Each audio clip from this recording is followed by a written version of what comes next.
নমস্কার বন্ধুরা, আমার চ্যানেলে তোমাদের স্বাগত জানাই। আজকে আমরা একটি গুরুত্বপূর্ণ এবং বিশেষ রচনা নিয়ে আলোচনা করব, যেটা হচ্ছে হেমন্ত মুখোপাধ্যায়। তাই এটি খুব বেশি পরীক্ষায় আসে না, তবুও তোমরা এই রচনাটি করে রাখো, কারণ মাধ্যমিক পরীক্ষার্থীদের ক্ষেত্রে একটি বিশেষ রচনা এবং প্রজেক্ট হিসাবেও এই হেমন্ত মুখোপাধ্যায় পড়ে থাকে। তাই তোমাদের হেমন্ত মুখোপাধ্যায়ের জীবনী দিলে এইটাই তোমরা লিখবে।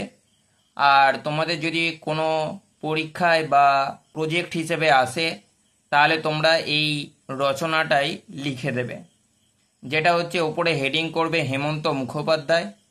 তারপর তোমরা ভূমিকা পয়েন্ট দেবে।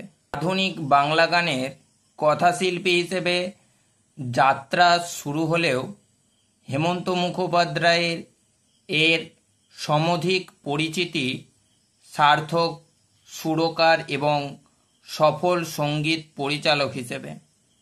প্রাক স্বাধীনতা পর্যায় থেকে স্বাধীনোত্তর 3 দশাধিক বছরের সফল সঙ্গীত জীবন, অকৃত্রিম গায়কী, বাংলা হিন্দি সহ বহু ভাষার চলচ্চিত্রে সফল সঙ্গীত পরিচালন সত্তা তাকে শুধু বাংলা নয়, সারা ভারতবর্ষের সঙ্গীত অনুরাগীদের হৃদয়ে স্থায়ী আসন করে দিয়েছে। সুর ও স্বর সরস্বতীর বড় পুত্র হেমন্ত মুখোপাধ্যায়ের বাংলা সাহিত্য সেবী হিসেবে সাংস্কৃতিক জগতে যাত্রা শুরু হলেও সুরের দরিয়ার তাঁর নিজস্ব অননুকরণীয় গায়কী সত্তা তাকে খ্যাতি ও জনপ্রিয়তার শিখরে নিয়ে যায়। এরপর তোমরা পয়েন্ট দেবে জন্ম, বংশ, পরিচয় এবং শিক্ষা জীবন। সঙ্গীত শিল্পী সুরকার হেমন্ত মুখোপাধ্যায় জন্মগ্রহণ করেন 1920 খ্রিস্টাব্দে 16 জুন। তার মাতুলালয় বেনারসে। মোট 4 ভাই ও 1 বোনের অন্যতম ছিলেন তিনি। পিতা কালিদাস মুখোপাধ্যায়, মাতা কিরণবালা দেবী। তাদের আদি নিবাস ছিল বর্তমান দক্ষিণ 24 পরগনায় বহুরু গ্রামে। হেমন্ত কুমারের বাল্যকাল এই গ্রামেই অতিবাহিত হয়। পরে ঠাকুমার মৃত্যুর পর কলকাতার ভবানীপুরের রূপনারায়ণে লেনে তাদের যৌথ পরিবার স্থানান্তরিত হয়। প্রথম হেমন্তকে স্থানীয় নাসিরউদ্দিন হাই স্কুলে ভর্তি করে দেয়া হলেও পরে তিনি ভবানীপুর মিত্র ইনস্টিটিউশনে চলে আসেন। ওই স্কুলে তার অন্যতম সহপাঠী ছিলেন সমরেশ রায়, কবি সুভাষ মুখোপাধ্যায় প্রমুখ ব্যক্তিগণ। এই বিদ্যালয় জীবন থেকেই তার গানের প্রতি ভালোবাসা ও দক্ষতা পরিলক্ষিত হয়। বাড়িতেও গানের চর্চা চলতে থাকে। তার সুন্দর গানের গলায় মুগ্ধ তার বন্ধু কবি সুভাষ মুখোপাধ্যায়। চেষ্টা ও অনুপ্রেরণায় তিনি কলকাতার বেতার কেন্দ্রে গান গাইবার সুযোগ পান। যুগপৎ তার সাহিত্য চর্চা চলতে থাকে। এই সময় 1936-এ দেশে পত্রিকাতে তার গল্প একটি দিন প্রকাশিত হয়।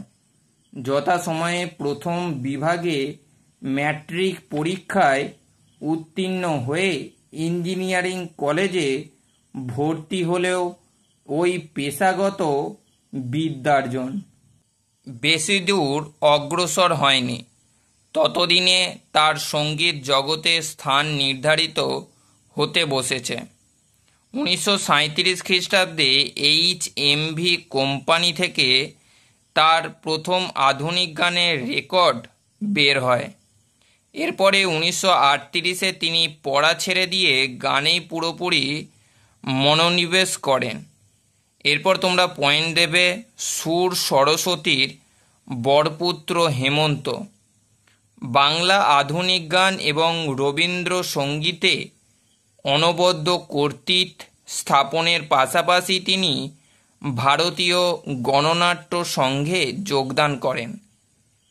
সেখানে খ্যাতনামা সুরকার সলিল চৌধুরী এবং রবীন্দ্রসঙ্গীত শিল্পী জর্জ দেবব্রত বিশ্বাসের সঙ্গে পরিচয় হয়। এরপর তার সঙ্গীত ক্ষেত্রেও আরও বিস্তার লাভ করে। তিনি নিমাই সন্ন্যাসী কথাচিত্রে প্লেব্যাক করেন। এই সময় থেকে বিভিন্ন পর্যায়ে তার সিনেমায় প্লেব্যাক ও রবীন্দ্রসঙ্গীতের রেকর্ড নিয়মিত বের হতে থাকে। তাছাড়া বিভিন্ন সঙ্গীতানুষ্ঠানে তার যে অংশগ্রহণ তাকে আরও খ্যাতনামা করে তোলে। ক্রমে বাংলা ও হিন্দি সিনেমাতে সঙ্গীত পরিচালনা শুরু করেন। হিন্দি নাগিন ছবির সঙ্গীতের খ্যাতি দিকে দিকে ছড়িয়ে পড়ে। তিনি তার পেশাগত জীবনে বেশ কয়েকটি ছবি পরিচালনা করেন। এর মধ্যে দু একটি ছবি প্রশংসা পেলেও ব্যবসায়িক সাফল্য পাননি, কিন্তু নির্বিচ্ছিন্ন সাফল্য ও খ্যাতি পেয়েছিলেন তার শিল্পী জীবনে। সেখানে কোনো ওঠাপড়া নেই। তার গানের রেকর্ডের সংখ্যা প্রায় 2000। তার সঙ্গীত জীবন দীর্ঘ 50 বছরের। সাপমোচন, নাগিন, পলাতক, ফুলেশ্বরী, মণিহার, ক্ষণিকের অতিথি, সাত পাকে বাঁধা প্রভৃতি বাংলা ছবির গান এবং নাগিন, খানসি প্রভৃতি হিন্দি ছবির গানগুলি আজও শ্রোতাদের হৃদয়ে ঢেউ তোলে। বিভিন্ন ছায়াছবিতে গীত আর রবীন্দ্রসঙ্গীতগুলির আবেদন কখনো ভোলার নয়। দাদার কীর্তি ছায়াছবির গানগুলি এখানে উদাহরণস্বরূপ মনে করা যেতে পারে। তবে এই সংক্ষিপ্ত পরিসরে তার সম্পূর্ণ সঙ্গীত কৃতিত্ব বর্ণনা করার সুযোগ নেই। এই অমর সঙ্গীত শিল্পী, সুরকার, সঙ্গীত পরিচালক হেমন্ত মুখোপাধ্যায় 1989-এর 26শে সেপ্টেম্বর সুরলোকে প্রত্যাবর্তন করেন। এরপর তোমরা লাস্ট পয়েন্ট দেবে উপসংহার।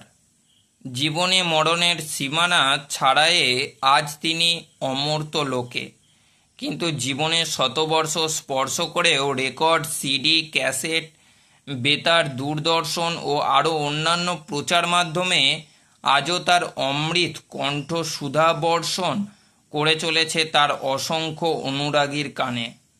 আমার গানের স্বরলিপি লেখা রবে। মৃত্যুর এতদিন পরেও তার এই প্রত্যাশা তাই সার্থক। তার অসমান্তরাল সুর লালিত্য শুধু আজ কেন, আরও বহু বহু দিন ধরে বাংলা সঙ্গীত প্রেমীদের কর্ণকুহরে সুধা বর্ষণ করে চলবে। তাই এটাই ছিল হেমন্ত মুখোপাধ্যায়ের সেই বিশেষ রচনা। তাই ভিডিওটি যদি ভালো লাগে তাহলে চ্যানেলটি সাবস্ক্রাইব করো, আর বেশি বেশি করে বন্ধুদের মধ্যে ভিডিওটি শেয়ার করো, আর কমেন্ট করে জানাও যে ভিডিওটি কেমন হয়েছে। তাই এখানেই ভিডিওটি শেষ করলাম।